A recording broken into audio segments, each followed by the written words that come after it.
you have drawn some controversy in some of the ships you've named for defying or bucking naming conventions. The ballistic missile submarines were named after states, but then the attack submarines started being named for states, right? The Virginia-class attack submarines. And now when the Ohio replacement was named, you named it the Columbia-class. Is there a change? Is it for the, is that, are you notifying Congress that that's the official name, or are you going to let the new administration decide what the name of that important program is going to be? No, it's the official name because it's a program of record now, and right. we're buying the early stuff for it. We're doing for the first boat in that class. But to your point, I mean, we only have 14 ballistic missile submarines today. We're going to have 12 in the new class, in the Columbia class.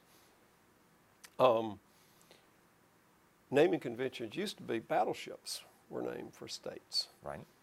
Then cruisers were named for states. Then submarines. And so the attack submarines are a logical extension of that. And they were being named for states long before I got here. Right. But there have always been exceptions. In the attack submarines, the John Warner was named by two secretaries before me. And Mendel Rivers and Leonard Lipscomb and Jimmy Carter and Hyman Rickover. And I named Rickover at the request of the submarine community to do that. But naming conventions are set by the Secretary of the Navy. And Congress got me to prepare a report in 2012 on whether my names were within the naming conventions or were within Navy tradition. And a funny thing happened. We prepared a 75-page report. And it turned out I'm more of a traditionalist than previous Secretaries of the Navy have been. I've named more ships for very traditional naming conventions than they have. The very first Secretary of the Navy, Benjamin Stoddard, bought 6 frigates, our first 6 frigates. George Washington was the President of the United States, and he named the first 5. And he said it ought to come out of principles in the Constitution. So it was things like the Constitution, the constellation for the number of stars on our flag, the Congress, the President. Then he left it to Stoddard to name the last one. Stoddard and said it should be named after a principle in the Constitution. Stoddard named it the Chesapeake because he thought that was important. So going back to 1798, to when George Washington was president, the Secretary of the Navy has always named ships for things that they think are important. Congress put it into law in the 1820s that the Secretary of the Navy would do it. There's always been some controversy because every time you name a ship, you get about 100 suggestions, at least 100, of things that people would like to see it named. And no matter what you name it, you're going to get criticism for it. And Columbia would be for District of Columbia then? That's correct. So but we have had a submarine, Columbia, right. for the District of Columbia. Right. And so we're literally running out of states to name submarines for. I've named submarines for states all over this country. And the way that I did it was I looked at states that had not had a ship named for them in quite a while. So it was the Colorado, the Washington, the Oregon, the Vermont, the Massachusetts, the South Dakota, the Idaho, for states that had not had a name in the fleet for a long time, because this is one of the ways you connect with the American people. It's one of the ways that you bring the Navy home to people, because you don't see a lot of sailors in South Dakota, for example. But now they've got a ship, a boat, a submarine in South Dakota. And there's a big South Dakota museum for the battleship South Dakota in Grand Rapids. Now they've got another naval vessel named after that. But we're building so many submarines, and we're building them so fast, and we've got so many in the fleet, and that we're literally running out of names. And I thought it was also, because this is a national program, because it's a, you know, it's our nuclear defense, it's our deterrence, that naming it for the nation's capital made a lot of sense. As a DC resident, I thank you. Two last quick questions. First, you know, what do you, you talked richly in the beginning of the interview about things that you were understandably proud about. What do you look at, you know, briefly, some things you didn't mention that you feel are important accomplishments of yours that you hope you'll be remembered for? And what are some of the regrets that you have that you wish you had to do over on? Well, I'm proud we're building the fleet. I'm proud we're recapitalizing the aircraft. I'm proud we're keeping up on science and technology. I'm proud of the energy reforms that we've made and getting our sailors and Marines different kinds of energy that will make them better warfighters and also safer. I'm proud of the way we're managing the force, and I'm proud of the diversity in the force. I'm proud of the partnerships that we've made. You know, one of the things I learned as governor was there may be 1,000 things you can do, but if you try to do all 1,000, you're going to fail. And so you've got to pick some things that you think will make a big difference, a consequential difference, and you've got to focus on those. And that's what I've tried to do. Platforms, power, partnerships, and people. And I say people last because that's the most important thing. But that's what I've concentrated on now for almost 8 years. I'm very proud of what we've gotten accomplished, but I'm also happy with where we are. We're not complete because it can't happen in 8 years. It can't happen in one administration. It can't happen in one secretary's tenure. But I really don't have any regrets of things that we've set out to do. And one of the things I learned is longevity is a virtue, because, you know, people, it's hard for them to slow roll you. It's hard for them to just duck and cover and wait till you go away. It's hard for them to say, well, this guy will be gone in a couple of years. And so watching something from the very beginning come to fruition, in terms of shipbuilding, I mean, it takes a long time to get some of this stuff done. Do you need another couple of years? No. You joined the Navy in 1970, and you served, and you were a surface warfare officer. You served aboard the cruiser Little Rock. We were talking a little bit earlier. It's a museum, so anybody who's up in Buffalo, go check it out. One of the must-sees up there. They can go to your stateroom. They can put a little plaque on your Actually, they can't. They can't. The museum tore out 3 staterooms. Mine was one of them, and they've got an exhibit of World War II Polish Army uniforms there today. But I can show you exactly where it was. You could show, but there could be a little arrow. Yeah, they could put a spike or a little plaque over In fact, they fly my flag over the. Do they? That's awesome. That's awesome.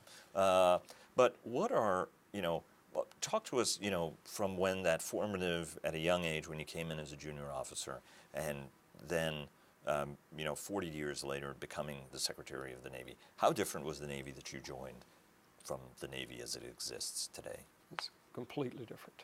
I mean, I was commissioned in '69, reported for active duty in '70. I was 21 years old.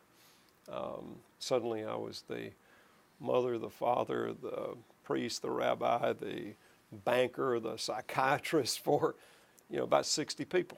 I was a division officer. And I mean, that was a Navy that, I mean, one of the things I've said is we rarely left port without leaving some folks behind in jail.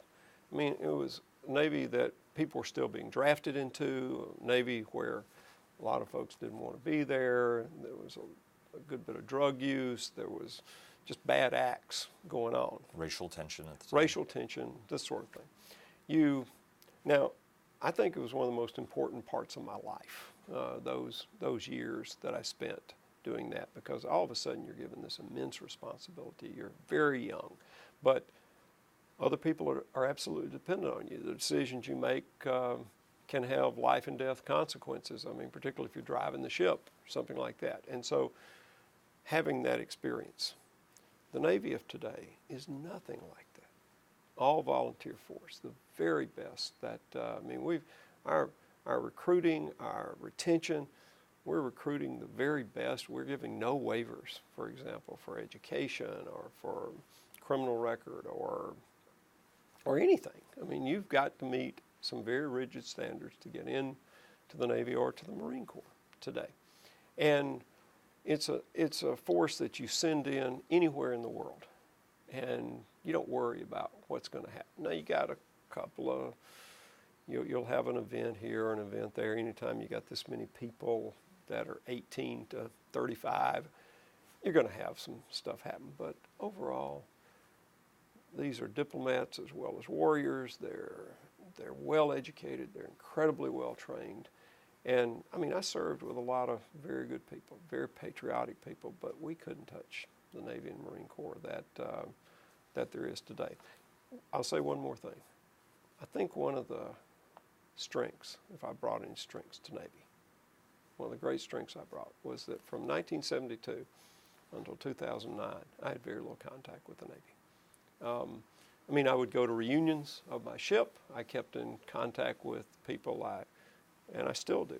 My old boss from the Navy, John Conjura, lieutenant commander then, retired as a commander, lives about 10 miles from here, and I get emails from him all the time. He's 89 years old now, and I've kept in close touch with him, with Master Chief Kenneth Mutzabaugh, who was a seaman when I was on Little Rock. But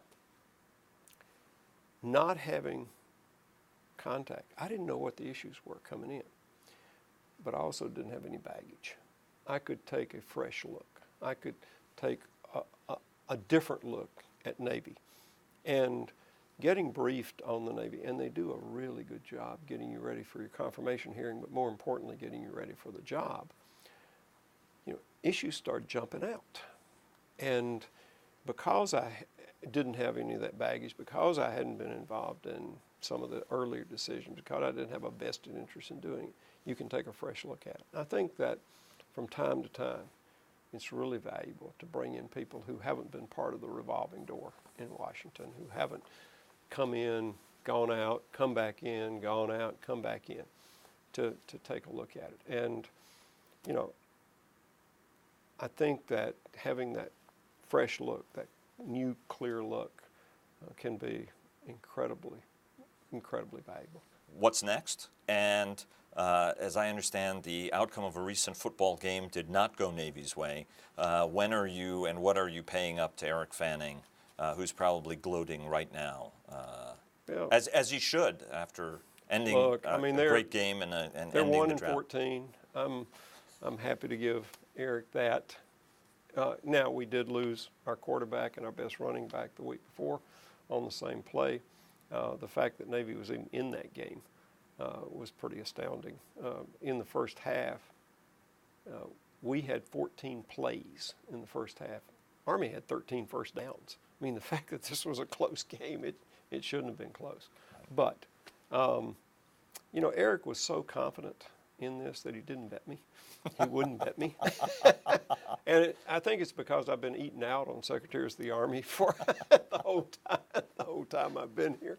So, you know, I don't have to do anything. Wow. Which is that is a gracious winner right there. But you should get him something. You should get him a sandwich or something, or get him lunch. We'll think about this. And what are you going to do next, sir? Aside from take some time off. Well, I want to do something I want to look ahead. I've always been about the next thing and not about the last thing. I like building things instead of maintaining things. So whatever I'm going to do, I'm going to look to see what's next. Where's the economy going? What's the new thing going to look like? And try to be a part of that. And the appropriate time, I'll, after I leave, I can sign up with some things. But one of the important things I'm going to do is I've got 3 daughters, and one of them's a sophomore in high school. I'm going to get to go to a lot more of her stuff and see my daughter who's in Harvard Law School, see my daughter who's in Columbia Graduate School, just for a lot more big events of their life. And that's going to be a really nice thing. Sir, thanks so very much. Fair winds and following seas on anything you do next, and stay in touch. I will. And I've had the great fortune and the great honor of holding this job. And it's been the highest honor of my life and will always be.